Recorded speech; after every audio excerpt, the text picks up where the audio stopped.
नमस्कार, स्वागत है आपका आपके अपने चैनल उज्जवल जीके में और मैं हूं सीमा तेजस। आज हम रीट शिक्षण विधियों का मॉडल टेस्ट पेपर 12वां लगाने जा रहे हैं। इससे पहले 11 मॉडल टेस्ट हम लगा चुके हैं। साथ ही रीट चाइल्ड डेवलपमेंट भी हमारा जो है टेस्ट सीरीज चल रही है, एसएसटी की भी टेस्ट सीरीज चल रही है। साथ ही रीट से संबंधित अगर आप एसएसटी की वीडियोस देखना चाहते हैं, मेथड्स देखना चाहते हैं या आरपीएससी से संबंधित किसी भी एग्ज़ाम की तैयारी कर रहे हैं तो आप उज्जवल जी के चैनल से जुड़ सकते हैं और सब्सक्राइब करें चैनल को और पास के बेल आइकन को प्रेस करना बिल्कुल न भूलें, क्योंकि नई नोटिफिकेशन आपको तभी मिलेगी जब आप बेल आइकन को प्रेस करते हैं। ठीक है, तो चलिए आज बिना समय गंवाए पढ़ना शुरू करते हैं। आज का हमारा पहला प्रश्न, कौन सा बच्चों में अधिगम में सुधार करने के लिए सबसे अधिक उपयुक्त है? अगर बच्चों में लर्निंग में सुधार करना है तो सबसे बढ़िया क्या रहेगा? 4 ऑप्शन आपके सामने हैं, जल्दी से उत्तर लगाएं। कक्षा में सभी प्रकार की शिक्षण सामग्री होनी चाहिए। शिक्षक को विभिन्न उदाहरणों और चित्रों का उपयोग करके विषय की व्याख्या करनी चाहिए। नियमित मूल्यांकन परीक्षा आयोजित की जानी चाहिए। अथवा शिक्षक को वास्तविक जीवन स्थितियों पर बच्चों को एक दूसरे के साथ बातचीत करने में सहायता करनी चाहिए। तो देखिए, बच्चों में अगर अधिगम में सुधार करना है तो उसके लिए टीचर को क्या करना चाहिए? वास्तविक जो जीवन स्थितियां हैं उस पर बच्चों को एक दूसरे के साथ बातचीत करने में सहायता देनी चाहिए। चलिए अगले प्रश्न की ओर बढ़ते हैं। सामाजिक अध्ययन के शिक्षक को बल देना चाहिए। तो सामाजिक अध्ययन के शिक्षक को किस पर बल देना चाहिए? विद्यार्थियों के भाषा विकास पर, विद्यार्थियों को परीक्षा के लिए तैयार करने में, विषय से संबंधित सूचना देने में, अथवा विद्यार्थियों के सामाजिक मुद्दों के प्रति चिंतन शक्ति के विकास में। तो देखिए, सामाजिक अध्ययन के शिक्षक को विद्यार्थियों के जो सामाजिक मुद्दे हैं उनके प्रति चिंतन शक्ति के विकास पर, एक सेकेंड, तो देखिए इसका उत्तर क्या रहेगा? विद्यार्थियों की सामाजिक मुद्दों के प्रति चिंतन शक्ति के विकास पर। ठीक है, चलिए अगले प्रश्न की ओर बढ़ते हैं। सामाजिक अध्ययन विषय का शिक्षण किस कक्षा से प्रारंभ किया जाना चाहिए? तो सामाजिक अध्ययन विषय का शिक्षण जो है ये केजी क्लास से शुरू किया जाना चाहिए। हमारा अगला प्रश्न है, सामाजिक अध्ययन के अंतर्गत हम जिस तथ्य का अध्ययन करते हैं वह मनुष्य का जीवन है, परंतु इसका अध्ययन निश्चित स्थान तथा समय के संदर्भ में किया जाता है। ये कथन किसका है? तो देखिए, सामाजिक अध्ययन के अंतर्गत हम जिस तथ्य का अध्ययन करते हैं वह मनुष्य का जन्म है, परंतु इसका अध्ययन निश्चित स्थान और समय के संदर्भ में किया जाना चाहिए। ये कथन है जेम्स हैमिंग का। किसका कथन है? जेम्स हैमिंग का। चलिए अगले प्रश्न की ओर बढ़ते हैं। हमारा आज का 5वां प्रश्न है, सामाजिक अध्ययन की विशेषता नहीं है। सामाजिक अध्ययन की विशेषता नहीं है पूछा है। तो देखिए, सामाजिक अध्ययन मानव और उसके समुदायों का साधन है, तो ये साधन है। सामाजिक अध्ययन में व्यवहारिकता पर बल दिया जाता है, बिल्कुल दिया जाता है। सामाजिक अध्ययन शिक्षा के आधुनिक दृष्टिकोण का प्रतिपादन करता है, ये भी सही है।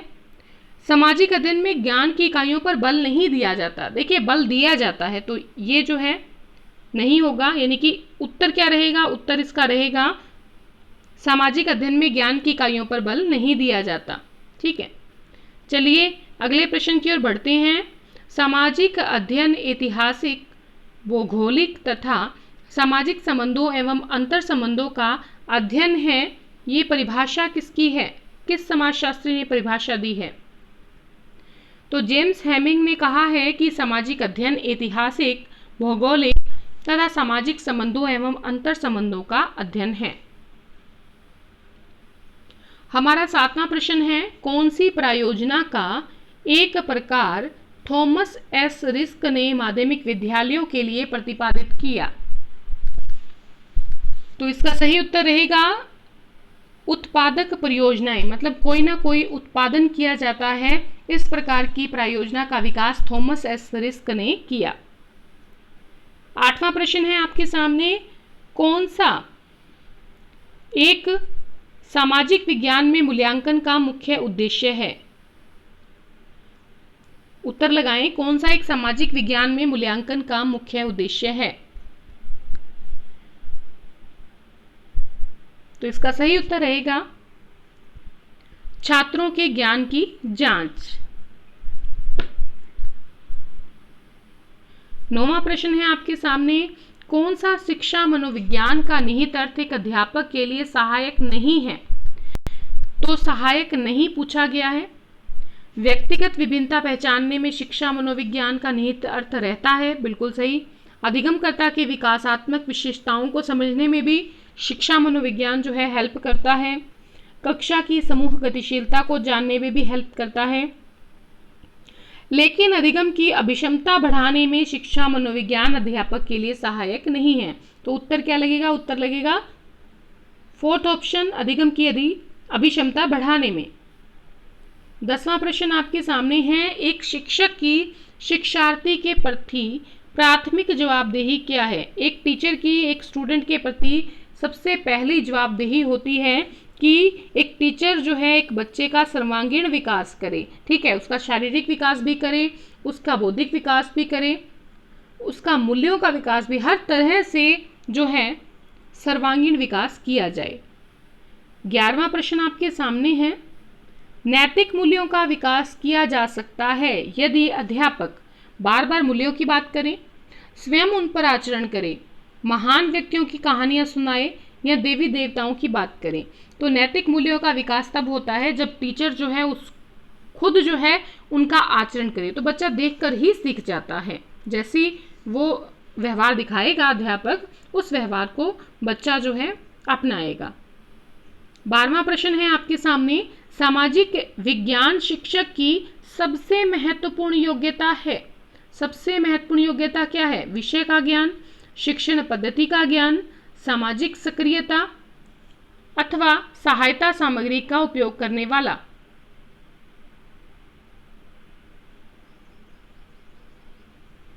तो देखिए, सामाजिक विज्ञान शिक्षक की सबसे महत्वपूर्ण, सारी योग्यताएं होनी चाहिए, कंफर्म है, ठीक है।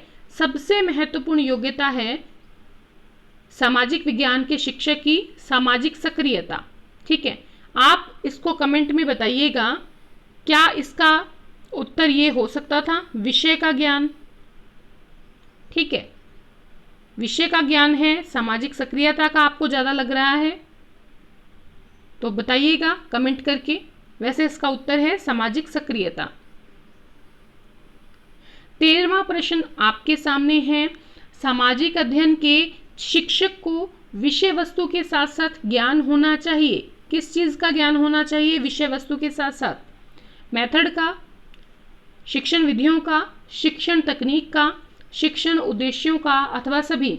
तो इन सारी चीज़ों का ही ज्ञान सामाजिक अध्ययन के टीचर को होना चाहिए। विषय वस्तु का ज्ञान तो सबसे पहले होना चाहिए। 14वां प्रश्न आपके सामने है, सामाजिक अध्ययन शिक्षक की कौन सी उपयुक्त भूमिका होती है?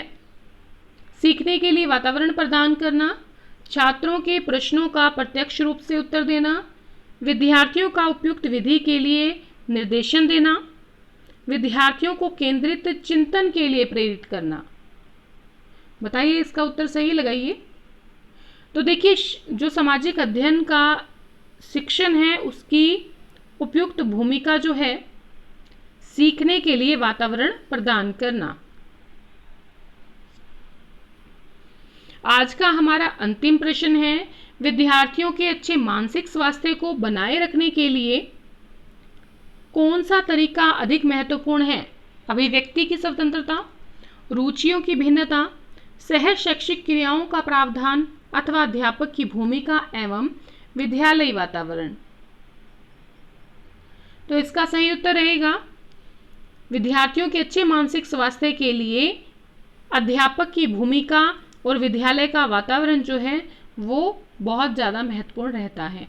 तो अगर आपको ये वीडियो अच्छी लगी है प्लीज़ कमेंट करिएगा और अपने कम से कम 2 मित्रों को शेयर ज़रूर करें वीडियो को, और अंत तक आप अगर बने रहे हैं इस वीडियो में तो आपका बहुत बहुत धन्यवाद। और एक लाइक ज़रूर करें, आपके एक लाइक से हमें बहुत मोटिवेशन मिलता है। तो आज के लिए इतना ही, बहुत बहुत धन्यवाद।